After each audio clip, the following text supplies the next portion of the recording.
Meus irmãos, a paz do Senhor, estamos de volta. Vamos estudar hoje nossa quarta lição da nossa revista de adulto deste terceiro trimestre, onde estamos estudando os livros, os personagens, a vida, a história, tanto de Ruth, a Moabita. Mais tarde vamos estudar a de Esther, a judia que se tornou rainha do Império Medo-Persa. Nossa quarta lição, hoje, nós vamos trazer o nosso resumo sobre o encontro da Moabita Ruth e de Boaz. O título da nossa quarta lição é justamente este: o momento em que Boaz, quando ele chega no seu campo, ali na sua herdade, na sua fazenda, no campo de trabalho, e Ruth está trabalhando. O encontro de Ruth com Boaz.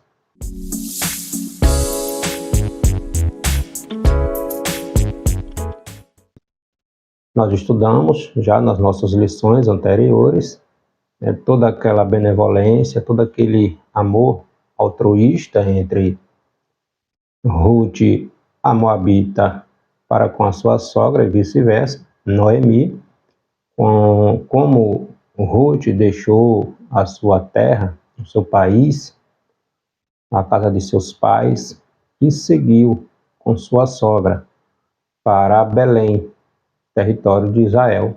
Ambas viúvas, situação delicada, difícil, mas como nós aprendemos aqui estudando o livro de Ruth, Deus é Senhor da história. Deus está cuidando dos mínimos detalhes. E no final do livro nós vamos compreender que Deus estava agindo na vida a partir de uma ação, da ação de bondade daquela Moabita, o fruto que ela estava plantando, mais na frente ela estaria colhendo os resultados das suas ações. Nosso texto áureo está aqui no capítulo 2, versículo 12 do livro de Ruth. O Senhor galardoe o teu feito e seja cumprido o teu galardão do Senhor, Deus de Israel, sob cujas asas te vieste abrigar. Verdade prática. O verdadeiro e puro modelo de bondade é servir uns aos outros de coração, confiando na fidelidade e justiça de Deus. Os objetivos da nossa lição, os temas que estaremos resumindo, estudando nesta lição: apresentar a proposta de Noemi, abordar a convicção amorosa de Ruth em relação à sua sogra e refletir a respeito da lei da semeadura na colheita de Ruth. Na nossa lição anterior, nossa terceira lição, você confere aqui no link abaixo, está o link da nossa terceira lição. O assunto central da nossa lição, o tema central foi a amizade entre Noemi, sogra, e nora, Ruth. Hoje, nessa nossa quarta lição, a partir aqui do capítulo 2 do livro de Ruth, entra um novo personagem, uma nova pessoa nesta história, que é Boaz. Boaz, que veio a ser o parente remidor, ele era parente de Elimeleque, o viúvo de Noemi, e Boaz entra no cenário, na história, como um homem de Deus e aquele que vem remir. E mais tarde ele casa-se com Ruth, e a Moabita entra na genealogia do Senhor Jesus Cristo, tá? Nosso texto bíblico de referência em classe Está aqui no livro de Ruth, capítulo 2, versículos do 1º ao 4º, versículo 11 e 12 e 14. Tinha Noemi um parente de seu marido, homem valente e poderoso, da geração de Elimeleque, e era o seu nome Boaz. E Ruth, a moabita, disse a Noemi: Deixa-me ir ao campo e apanharei espigas atrás daquele em cujos olhos eu achar graça. E ela lhe disse: Vai, minha filha. Foi, pois, e chegou e apanhava espigas no campo após os segadores, e caiu-lhe em sorte uma parte do campo de Boaz, que era da geração de Elimeleque. E eis que Boaz veio de Belém e disse aos segadores: O Senhor seja convosco. E disseram-lhe eles: O Senhor te abençoe. E respondeu Boaz e disse-lhe: Bem se me contou quanto fizestes a tua sogra depois da morte de teu marido, e deixaste a teu pai e a tua mãe e a terra onde nasceste, e vieste para um povo que dantes não conhecestes. O Senhor galardoe o teu feito, e seja cumprido o teu galardão do Senhor, Deus de Israel, cujas asas que viestes abrigar. E sendo já hora de comer, disse-lhe Boaz: Achega-te aqui e come do pão, e molha o teu bocado no vinagre. E ela se assentou ao lado dos segadores, e ele lhe deu do trigo tostado, e comeu, e se fartou, e ainda lhe sobejou. Então está aqui a benevolência de Boaz para com aquela estrangeira moabita, né? A atitude que ela teve. Chegaram em Belém, ela e sua sogra, e Ruth não esperou. Ela se prontificou a trabalhar para o seu sustento e para o sustento da sua sogra. O primeiro ponto da nossa lição: Boaz, o remidor, um homem próspero. Goel e Levi, temor e respeito.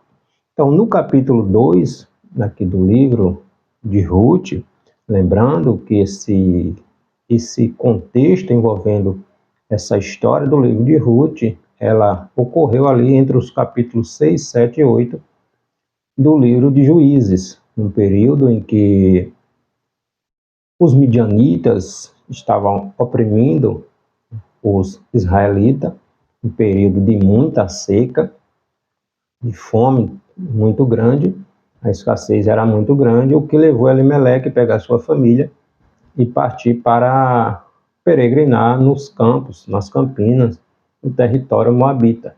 Passaram 10 anos, depois de 10 anos, Elimeleque havia morrido, havia falecido, bem como seus 2 filhos, que já eram casados, já estavam casados com 2 moabitas, Ruth e Orfa. Tá? Então, Elimeleque faleceu, seus filhos faleceram e ficaram 3 mulheres viúvas. Ruth ou Noemi tem notícia de que o tempo da colheita, a chuva havia caído sobre o território, sobre Belém, o tempo da seca tinha acabado, então ela decide retornar à sua pátria. Durante essa sua caminhada de retorno à sua pátria, Ruth insiste em permanecer na companhia, na presença da sua sogra. Orfa volta para o seu território, para a sua pátria, para a casa de seus pais, mas Ruth ela insiste em seguir os passos da sua sogra. Onde Noemi fosse, ela iria. O Deus de Noemi seria o seu Deus, o povo de Noemi seria o seu povo. Elas chegam em Belém e Ruth se prontifica, vai trabalhar para sustentar sua sogra e ela própria. E Deus, compreendendo todo o cenário, Deus tendo controle de todas as coisas, Deus vendo a atitude daquela moabita, Deus abençoou e guiou os passos de Ruth durante todo o processo, tá? Então, no capítulo 2 aqui do livro de Ruth, nos apresenta Boaz, um homem conhecido, né, identificado como um homem valente, poderoso, da geração de Elimeleque, o esposo de Noemi, que havia falecido. Os termos valente, poderoso, possivelmente refira-se ao caráter íntegro, né, e a influência de Boaz junto ali à sua comunidade, além do seu poder econômico. Um homem de posses, né, um homem rico, que veio a ser o remidor de Ruth, entende?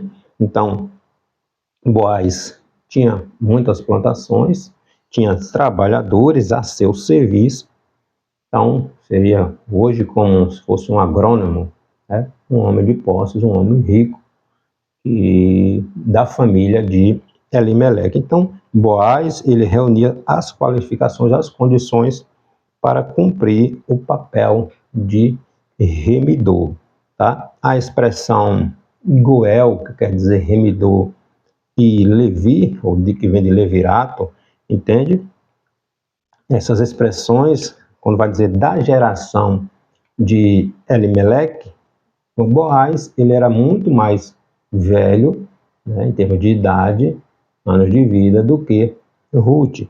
Então, a expressão da geração de Elimeleque não nos permite saber o grau de parentesco de Boaz em relação a Elimeleque, tá? O marido de Noemi. A tradição rabínica, né, os estudiosos, dizem que Boaz era sobrinho de Elimeleque, tá? Dizem que Boaz, ele era neto de Naasson. Naasson foi um príncipe da tribo de Judá, no deserto, e Naasson era filho de Salmo com a cananeia, aquela mulher de Jericó, Raabe, aquela cananeia que escondeu os espias, né, quando Josué mandou espiar ali Jericó. E Raabe casou-se com Salmo, teve a Naasson, e Boaz era neto, né, de Naasson. Raabe também, a cananeia, ela também entra na genealogia do Senhor Jesus Cristo. Então, Deus não era só apenas o Deus de Israel. Deus, ao longo da história do povo hebreu, dos milagres, dos sinais, do grande poder que Deus mostrava ali através das maravilhas, Deus estava mostrando para todas as nações. O propósito de Deus com Israel era que Israel viesse a ser uma nação sacerdotal, ou seja, um povo exemplo, uma luz para as nações, que através de Israel, né, os demais povos viessem a sentirem-se atraídos ao Deus, a conhecer, a buscar o Deus de Israel. Com a influência de Noemi, possivelmente ensinando suas noras os costumes, né, as práticas, a adoração, o Deus único, o Deus de Israel, Ruth aprendeu muito bem, tanto é que quando ela chega em Belém, ela se prontifica a ir aos campos, né, dos segadores para colher, para catar aquilo que era necessário para a sua sobrevivência e a sobrevivência da sua sogra, tá? Então, como parente próximo de Elimeleque, ele poderia ser o Goel, ou seja, o resgatador da terra do falecido que havia vendido, a terra que Elimeleque havia vendido, né? Boaz, como parente próximo, tinha alguém mais próximo ainda do que ele poderia ser o remidor de Ruth, como também ele poderia cumprir o costume antigo ali do casamento, que é a lei do levirato. Então, eram duas prescrições distintas contidas na lei mosaica. A do resgatador previa que quando um israelita ficasse pobre e precisasse vender suas terras, foi o que aconteceu aqui com Elimeleque, né, e sua família venderam suas terras e foram peregrinar em Moabe, voltaram, Noemi voltou pobre, né, sem recursos. O parente mais próximo tinha o dever de comprá-la de volta e restituir a posse.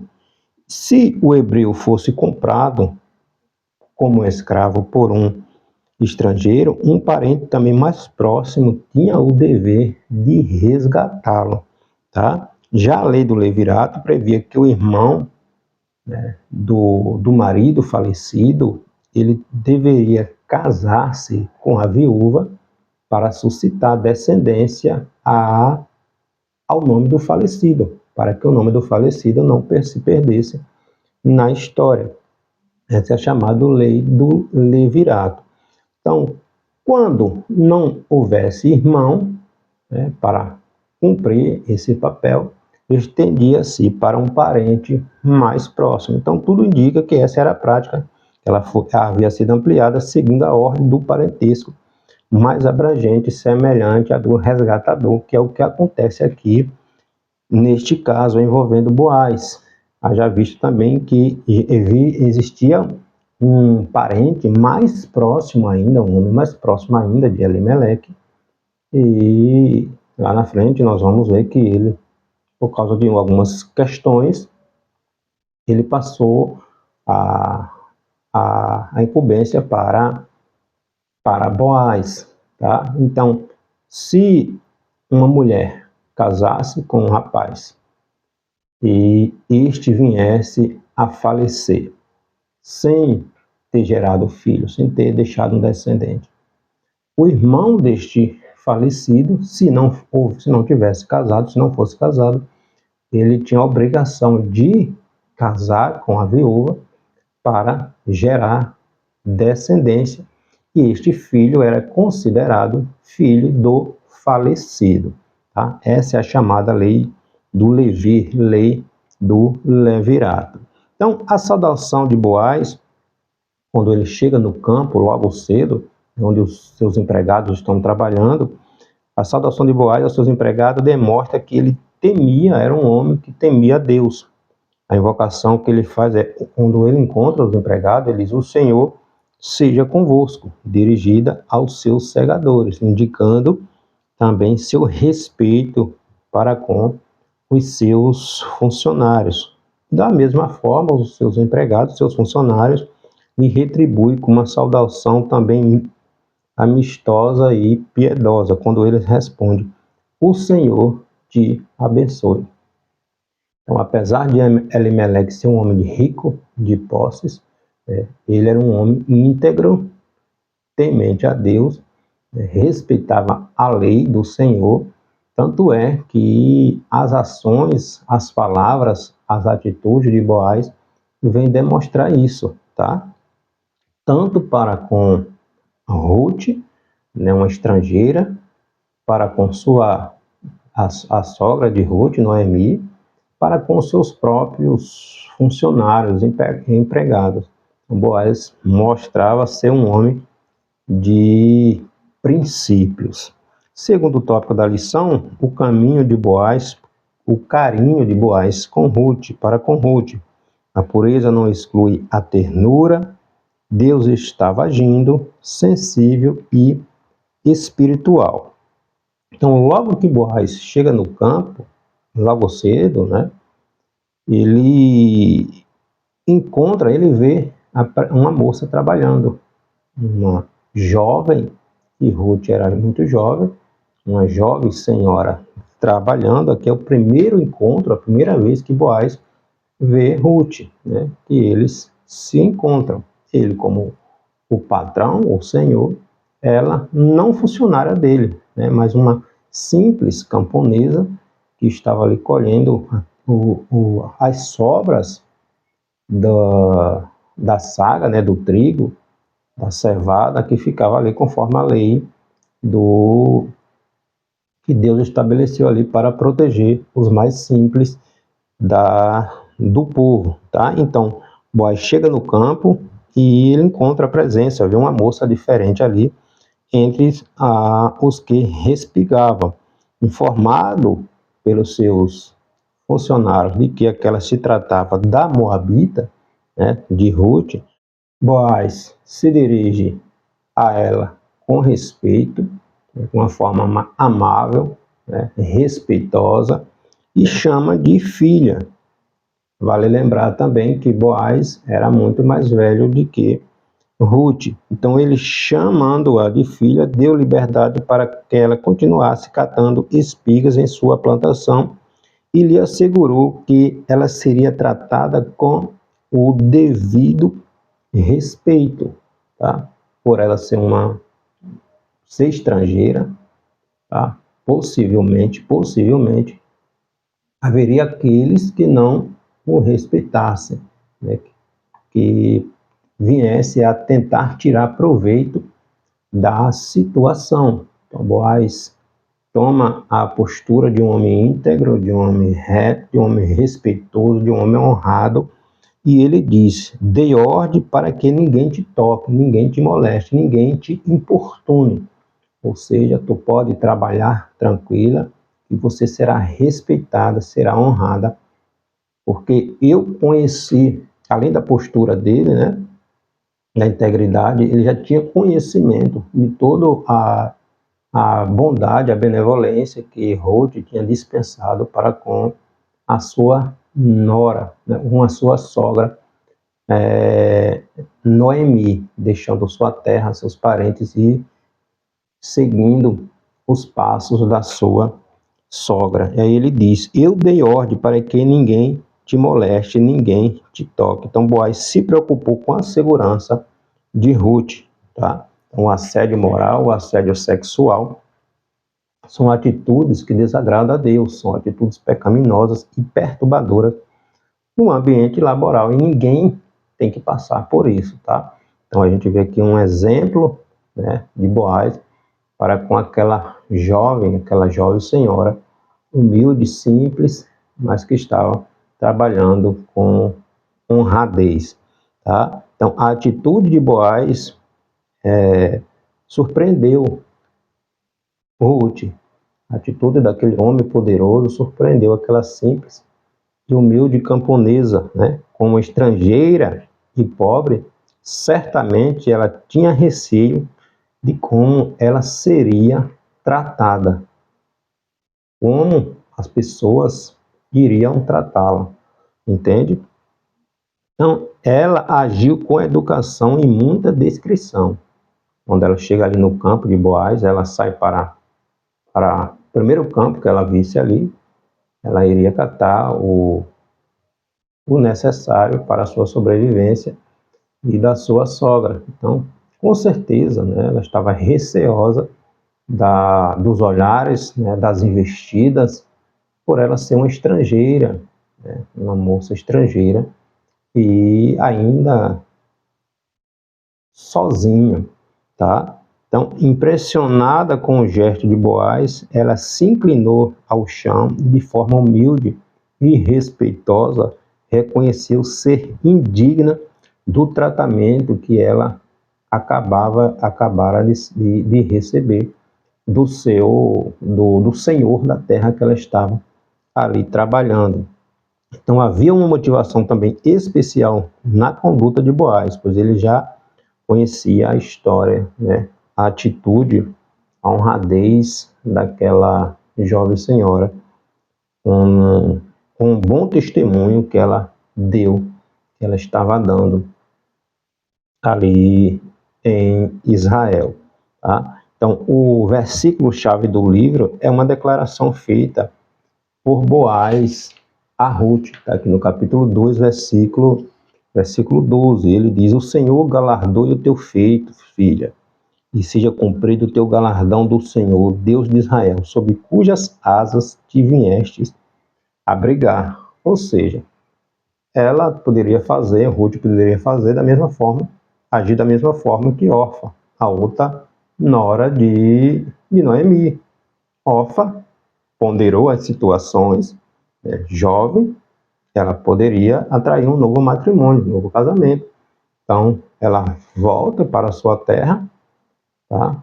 E Noemi e Ruth seguiram o destino contrário, foram para Belém. A ação de Noemi para que dissuadir Ruth de segui-la não deu certo. Tá? Então Ruth estava decidida a seguir os passos da sua bondosa sogra. Tá? Então este conhecimento, essa história já havia chegado aos ouvidos de Boaz. Tá? Então ele toma uma atitude de respeito, de zelo, de proteção, fruto daquilo que Ruth estava plantando. Tá? Então o versículo-chave é quando Boaz diz que ela veio se abrigar nas asas do Deus de Israel. Deus estava provendo, né, a proteção, o cuidado para com Ruth. Então Boaz tinha uma profunda compreensão espiritual. Ele reconhecia que o Deus dos hebreus não estava limitado a fronteiras territoriais ou barreiras étnicas, né? Deus é o Deus daqueles que o buscam, tá?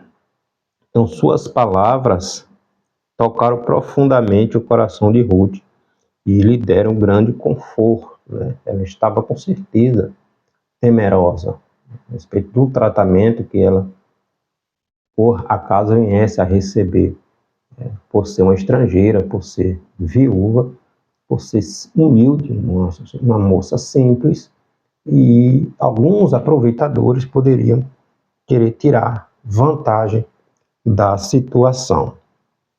Para nós finalizarmos, a colheita de Ruth e a sua sobrevivência, a lei da semeadura, os acasos de Deus, o resultado da colheita. Uma cosmovisão secular vai produzir a ilusão de que vivemos em um mundo dos homens apartados de Deus e não afetados por ele. Ou seja, a visão de mundo que uma sociedade que rejeita o Deus verdadeiro, rejeita Jesus Cristo como Senhor e Salvador do mundo, rejeita que exista um único Deus, ela vai ter sua visão baseada em filosofias, em ideologias, em situações que envolvam o homem como centro, como a razão de tudo, como o homem que toma suas próprias decisões e que existe um Deus que ele não interfira, ou se existe um Deus, que ele não interfira na vida dos homens. Com o cristão, não é assim. A cosmovisão cristã, bíblica, pautada em princípios éticos, morais, que a palavra de Deus nos ensina, a Bíblia Sagrada ela é o manual de regra, de conduta, de fé do cristão. A cosmovisão cristã ela está alinhada, alicerçada nestes princípios, tá? Então, uma visão dualista em nada condiz com que as Escrituras e com a realidade dos que confiam no Senhor. Então, Boaz ele tinha esta visão, essa cosmovisão baseada na lei mosaica, nos princípios da palavra de Deus, e isso vem demonstrar na atitude dele para com seus empregados, para com uma estrangeira, ou seja, aquilo que eu viver, eu preciso viver de acordo com aquilo que minha fé está alicerçada. Boaz conhecia a lei, conhecia os princípios, conhecia o Deus único, logo sua posição de Senhor não lhe dava respaldo para tirar proveito da situação de ninguém, tá? Então ele age com honradez, com respeito para com aquela moça, tá? Então Ruth decide servir ao Deus de Israel. Olha como Deus é extraordinário. A lei da semeadura ela não falha. Aquilo que se planta, se colhe. Ou colhemos nesta vida, ou colheremos na eternidade. Mas ela não falha. Gálatas capítulo 6, versículo 7, está lá dizendo: de Deus ninguém zomba. Deus não se deixa escarnecer. Aquilo que o homem semeia, ele colhe. Da mesma forma, 2 Coríntios capítulo 9, versículo 6. Quem semeia pouco, pouco também ceifará. E isso não está falando somente no sentido do financeiro. São as nossas atitudes, aquilo que nós semeamos durante a nossa caminhada, tá? Então, Ruth decidiu servir ao Deus de Israel quando ela diz: o teu Deus será o meu Deus, o teu povo será o meu povo. Em vez de seguir o Deus moabita, que era o Quemós, ela decide abandonar esse costume politeísta, decide adorar, servir um único e verdadeiro Deus, que é o Deus de Israel. Uma das atitudes, a gente vai ver mais lá na frente, na história do povo de Israel, que levou o reino de Israel a ser dividido em dois, Reino do Norte e Reino do Sul, foi a trágica atitude do rei Salomão em adorar estes deuses pagãos, inclusive o próprio Deus moabita, que era o Quemós. No livro de 1 Reis, capítulo 11, versículo 7, Salomão ele criou um santuário para esse Deus moabita, esse Deus chamado Quemós. Então, Ruth abandona esse costume, essa cultura politeísta, seus deuses, inclusive eram feitos sacrifícios de crianças a estes deuses, a esse Deus moabita. Ruth diz: não, tu não será mais, tu não terá mais influência sobre a minha vida. A partir de hoje, eu vou seguir o Deus único, o Deus verdadeiro, o Deus de Israel. Então agora ela começava a experimentar a mão invisível de Deus agindo graciosamente em seu favor. Então, ela semeou respeito, um amor não interesseiro, abandonou todo aquele costume ruim dos moabitas e decidiu entregar sua vida a Deus. A partir do momento que ela diz: teu Deus será o meu Deus, com certeza ela aprendeu tudo a respeito do Deus de Israel com a sua sogra, tá? Então, o primeiro sinal da ação de Deus foi a escolha aparentemente aleatória de Ruth, quando ela vai apanhar espigas e ir atrás ali, ela entrar no campo, nas terras de Boaz. Está lá no capítulo 2, versículo 3. Então, para ela, poderia ser apenas mais uma casualidade, quando, na verdade, era a providência divina, Deus cuidando dos passos de Ruth. Quando Ruth retornou para casa, depois de um dia laboral ali de trabalho, exaustivo, que ela trabalhou séria, ela contou para sua sogra, Noemi, o que havia lhe ocorrido durante o dia de trabalho, e isso alegrou o coração de Noemi.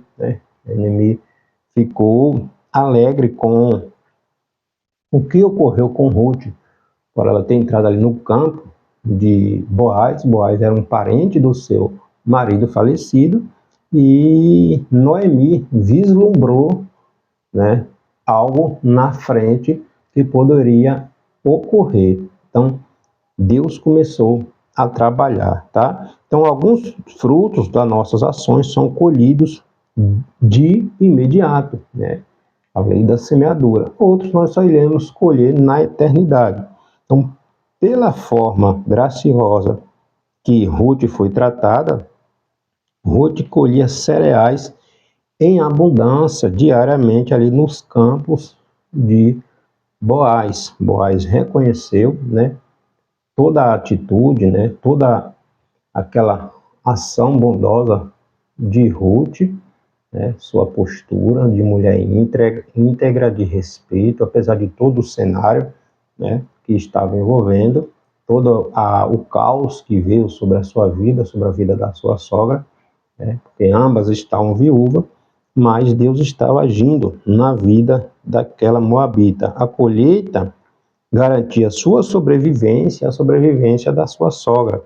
Ela trabalhou árduo, trabalhou duro, não teve moleza, tá?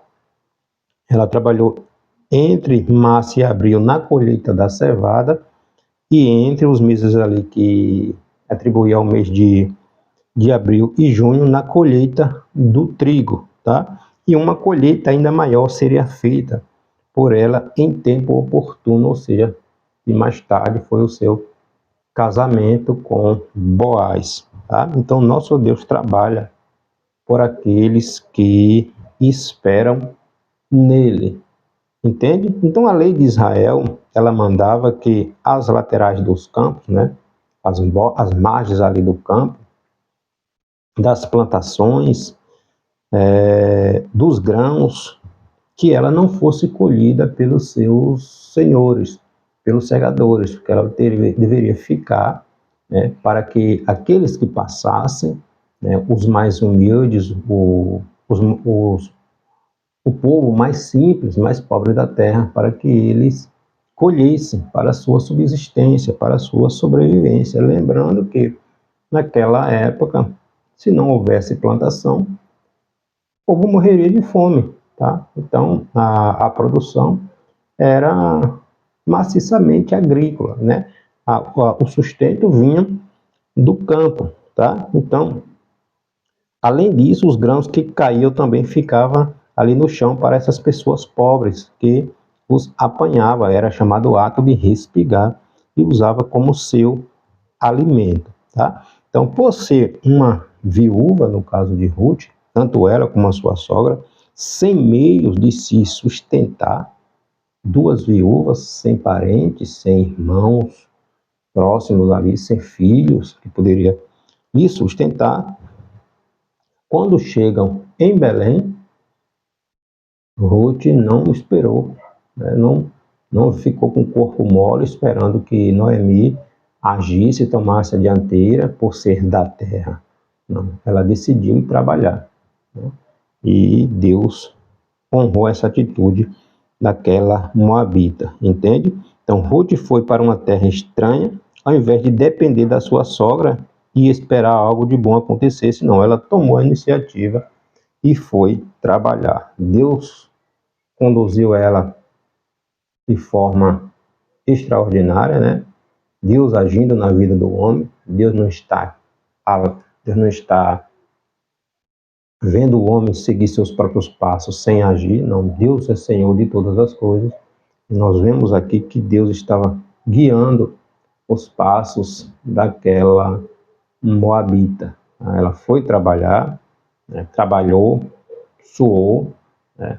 Passava horas ali trabalhando, tá? Para obter o seu sustento e da sua sogra. E o final, aquilo que ela plantou, né? A bondade que ela fez, né, em relação à sua sogra, a sua atitude, né? Deus transformou isso em bênçãos na vida dela, na vida da sua sogra. Amém? Que Deus nos abençoe.